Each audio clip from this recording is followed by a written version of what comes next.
Hello everyone, welcome back to Total Football Talk. So we're going to look at all the latest news coming out of Manchester United, and as always there's plenty for us to get stuck into. So we're going to look at the top headlines and we'll go through them. And up first we've got Matheus Cunha to Manchester United for 62 million. There's a release clause. Can we afford him? Or is he the right player for us? Is he the right profile of player that we need right now? Please put your thoughts in and drop your comments below. Let me know what you're thinking about this one. Sir Jim Ratcliffe is making more cuts left, right and centre. They're cutting food. They're looking at screws.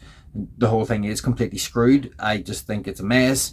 But yeah, Jim Ratcliffe and Ineos are making unbelievable cutbacks within kind of Manchester United themselves. We'll have a quick look at that. We'll also look at the players going on a night out. So where on one hand they're spending money, they're saving money and cost cutting, and then the next minute they're allowing players to go on a night out on a bonding session, all paid for by the club. So please get your thoughts in how you feel about that. Do you think they need it? Do you think this is the way forward for us, or do you think this is just another load of nonsense? And then we'll look at who we face in the Europa League. We'll have a quick look at that. There's a couple other little bits about Rob Dawson's come out from ESPN speaking about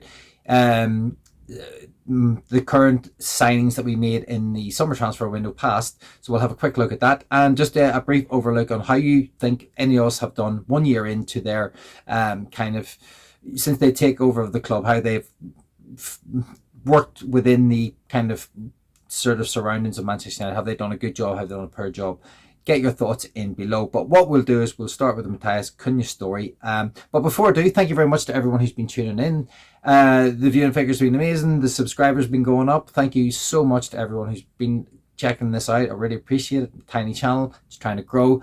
You guys in the community, thank you very much. Part of the tribe, completely, absolutely over the moon with everything the way it's been going. So thank you. And if you enjoy this, drop us a like, drop us a subscribe.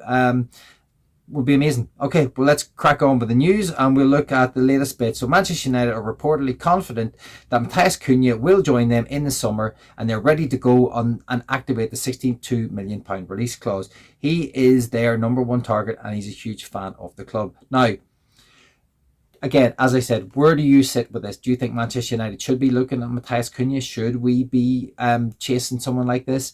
I think he's more of a 10. I think he's more of an attacking midfielder than a striker. So I still think we need a Gyökeres or an Osimhen or someone of that ilk, rather than it being someone who's an attacking. We do need an attacking player, and maybe Bruno is kind of getting into his 30s now. He's not as quite as prolific. He still is creating chances, but the legs are going a little bit. Can't get around the field just as much as he used to be able to, and he wasn't the best of tacklers anyway. But I just think that Matheus Cunha is kind of a younger version of Bruno, an upgrade on Bruno at this stage, and could bring us a bit more strength and power in that particular area, which would be very useful to us because that's what we do need. But the striker position is vital because our two strikers are struggling badly. So I do think that we do need something up front as much as we need Matheus Cunha. So another spin story, I think, for me, as I said before, 60 million here, 60 million there, 60 million everywhere. I just don't see this money coming in at all. But or this player coming in, well, he may come in, but if he's coming in at 62 million, I don't know where we get the money from, considering all the cost cuttings that are going on. And we kind of look at the cost cuttings, and I'll fly through this. And Sir Jim Ratcliffe has implemented a zero-based budgeting policy. So he looks at every little item and scrutinizing every little item individually. Things are being individually counted right down to screws. I mean, Jesus. I mean, the club is completely screwed if he's counting screws. So they're looking. So things have to be signed off. They have to buy bulk orders in vegetables, but they have to be signed off. Employees said it's easier to smuggle drugs than to send a letter. With envelope scarcity. Stamps are expensive, and they're cutting back in the canteen. They're cutting back. The food's being cut back in the canteen. Portion sizes are smaller. We're shopping in Aldi when maybe we used to shop in Waitrose. I don't know where this is all going, but apparently, in all, there's meant to be this is meant to save between 30 and 40 million pound for a year. I mean, that wouldn't even pay for Matheus Cunha.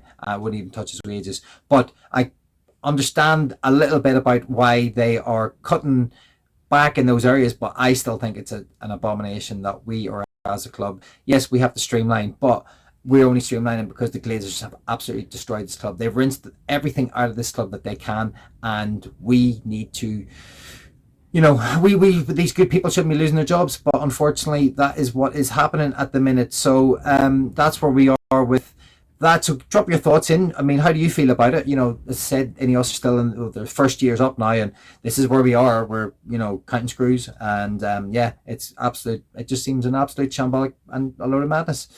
So we'll look at how the staff on the inside are kind of coping, and their morale among Manchester United staff is widely described as being on the floor, angry, disillusioned, and fearful. Rank and file employees feel that it has kind of reached the point where they're paying the price for the failures of the Glazers and Ineos for their botched jobs decisions. And if you look at the decisions, those are Sir Jim Ratcliffe, Dan Ashworth, botched job.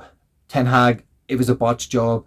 They talk about the summer transfer window. I actually don't think that was a botch job. I actually think they've done some good business there to a certain degree. Coming in, yes. Going out, not so much, even though some people do think it was very impressive. I still think we could have done a lot more. But they done what they done.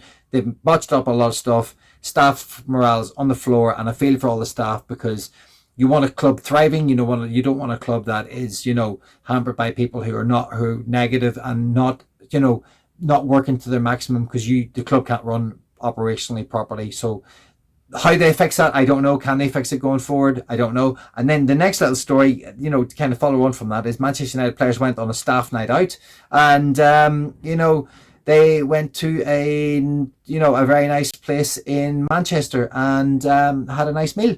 And where does that leave it? How do you guys sit with that? Do you think bonding sessions are useful? Do you think the club should be paying for the bonding session? Do you think the players should have took it upon themselves to decide, right, we're going to go out for the bonding session if that's what they needed?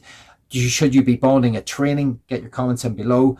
Trainings work, so maybe they think of it as, well, we're at work, so we can't quite bond, even though people think that you should be bonding. Maybe you go and let your hair down a little bit and get the opportunity to go out, relax, maybe talk things through in a different environment. Maybe players will think that that's a better way to do things. Maybe the club think that's a better way to do it. We will only find out whenever we play Everton at the weekend, because this is all pointless if we actually go out and get smashed by Everton, and that could well happen. But I'm hoping that we can go out there against Everton and do something useful, and that stuff like this, a bonding session, will hopefully help us and help the team. But as I said, on one hand, you've got staff cuts and screws being counted and food being reduced in the canteen, portion sizes being reduced, shopping in Aldi, etc. And then you've got the club spending all this money on these players who can well afford it themselves to go on a night out in town for a bonding session.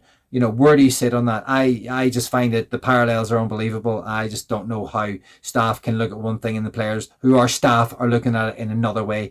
It just seems there is maybe even a divide there, which is a bit of a shame, because they all need to be united as one, and unfortunately that is not the case. And then the last couple of little bits we'll look at, Manchester United will play either AZ Alkmaar or Real Betis in the Europa League. Wish it was Champions League or Europa League. So let's see how that fares out today. See who we get from the draw. I'd prefer AZ Alkmaar, only because Betis is a really, really tricky and difficult situation. And I do want us to win this competition. Do I think we're going to win it? We need a miracle, so I don't know. I at the minute, I'd say it hangs in the balance. We need a good draw, and I'd say Alkmaar gives us a slightly better chance of going through. Not knocking them, we might not make it, but it's a slightly, it's a less trickier tie, I think, to give us hope. Hope is what we're holding on to. And then finally, ESPN Rob Dawson came out and said that apparently Ten Hag wanted De Ligt, but he also went on to say that De Ligt was a poor signing, which he's actually got wrong. Actually, De Ligt's been one of our better players. If he's watched the games, he'd know that, but maybe he hasn't done his research properly. I don't know. Maybe doesn't follow United as much as we do. But De Ligt has done quite well. He talked about other signings maybe not living up to their kind of billing, where I think Ugate's been very good, Mazraoui's been very good, Yarwi's been very good, bar one game where he got cooked in the Southampton game, and then you've got the De Ligt, who obviously has done quite well, but Xerxes, who has struggled a little bit and is only finding form, but in terms of being a striker and a goal provider, it hasn't really worked yet for Xerxes. I hope it comes between now and the end of the season, and he's finding his feet in his Premier League. But yeah, I think all in all, that's where we are with them. So I think Rob Dawson has maybe got it a little bit wrong on that one. I'm not entirely agreeing with his opinion on that. But please get your comments in below. Let me know how you think and what you feel about it. I'm Keith. I'm the host of Total Football Talk. Thank you very much for joining me this morning. And yeah, we'll see you tomorrow. Comments in below. A like and a subscribe on the way would be absolutely amazing. Thank you for everyone who's been doing it so far. Really, really appreciate it. Numbers have been going up. I'm having a ball. It's brilliant. And hopefully we can continue to grow this little tribe. And please get interactive with me. And I'll speak to you soon.